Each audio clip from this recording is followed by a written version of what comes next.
Gimana sih cara menjadi produktif?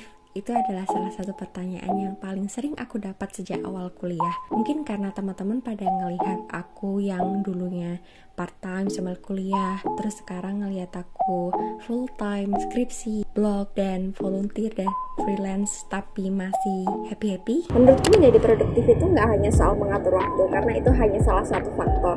Bayangkan sebuah bangunan menjadi produktif juga butuh pilar-pilar lain, kayak time yang kita udah sebutin tadi, energi, motivasi, dan mood. Misalnya kamu punya waktu buat ngerjain skripsi sebenarnya, tapi karena kamu nggak punya mood dan nggak ada energi buat mengerjakan itu, akhirnya kamu menghindari tugas itu, malah scroll sosmed atau nonton Netflix. Maka dari itu mari kita bahas 4 pilar itu satu persatu. Kalau caraku mengatur waktu adalah menggunakan planning bullet journal, atau yang lain bisa menggunakan Google Calendar. Tapi sebenarnya menurutku tools itu nggak terlalu signifikan. Tapi menurutku yang paling penting adalah mengetahui jam bego dan jam pintar kita. Maksudnya adalah kita tahu kapan waktu optimal buat otak dan seluruh tubuh kita untuk bisa diajak kerjasama dalam berbagai hal. Contohnya ketika kita belajar atau istirahat atau bekerja. Kamu bisa tahu waktu paling optimal ini dengan mereview lagi rutinitas kamu. Soalnya setiap orang kasusnya beda-beda. Misalnya selama ini ada yang lebih suka habis bangun tidur langsung belajar, atau kamu lebih bisa menyerap pelajaran setelah makan siang. Seorang psikolog klinis bernama Michael Breus menjuluki ini dengan chronotype atau our biological clock. Mungkin kamu pernah dengar istilah night owl atau morning bird. Mirip kayak gitu, tapi di sini ada 4 tipe, yaitu singa, beruang, lumba-lumba, dan serigala. Untuk tahu kamu tipe yang mana, coba kuisnya deh. Di sini kamu akan dikasih pertanyaan yang berkaitan sama rutinitas kamu. Setelah itu kamu akan tahu tipemu yang mana, beserta jadwal yang paling cocok buat kamu. Kalau tipeku beruang, kalau tipe kamu yang mana? Elemen-elemen di pilar ini adalah olahraga, makan, dan tidur. Nah, menurutku pilar ini masih berkaitan erat sama chronotype kita. Misalnya, kamu adalah tipe serigala yang bangun siang. Jadi, waktu makan pagimu sebaiknya lebih siang. Begitu juga pas tidur. Yang serigala biasanya tidurnya dini hari. Tapi singa yang suka bangun pagi biasanya bakal tidur jam 9-10-an. Dan seperti yang kita pelajari di sekolah dulu, tidak lupa juga untuk makan makanan yang bergizi dan seimbang. Terus berapa durasi waktu paling tepat buat tidur? Kalau itu berdasarkan penelitian tergantung dari umur kita.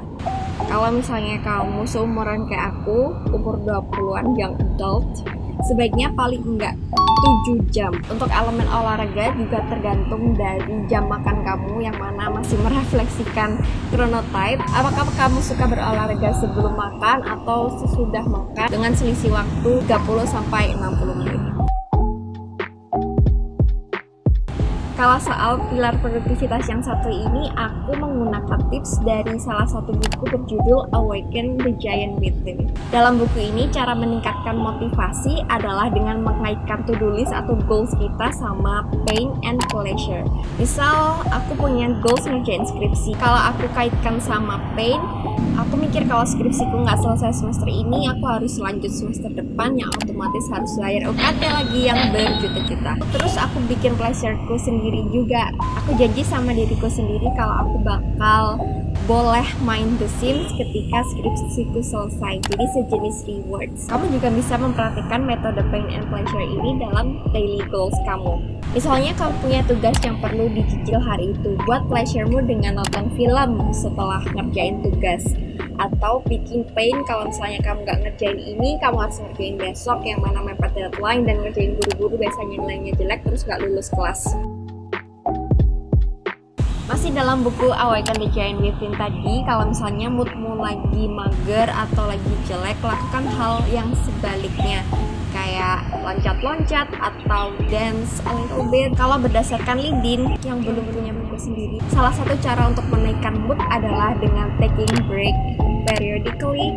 Jadi misal setelah 1 jaman kerja, aku matiin laptop dulu, berdiri, keluar dari area kerja aku, main sama kucing atau ambil snack, setelah itu balik lagi. Selanjutnya adalah memisahkan tempat kerja atau buat produktivitas lainnya sama area buat istirahat. Hal ini bisa membantu karena kamu mengasosiasikan setiap tempat dengan satu kegiatan, jadi kayak nggak boleh scroll sosial media di tempat kerja. Itulah 4 faktor penting yang menurutku bisa meningkatkan produktivitas. Jadi dalam meningkatkan produktivitas, kita sebaiknya nggak hanya fokus sama mengatur waktu, tapi juga mengatur kondisi, mood, energi, dan motivasi. Cara ini bakal take trials and errors, jadi terus semangat buat meningkatkan produktivitas, dan semoga video ini bisa membantu kamu. So, I'll see you next time. Bye!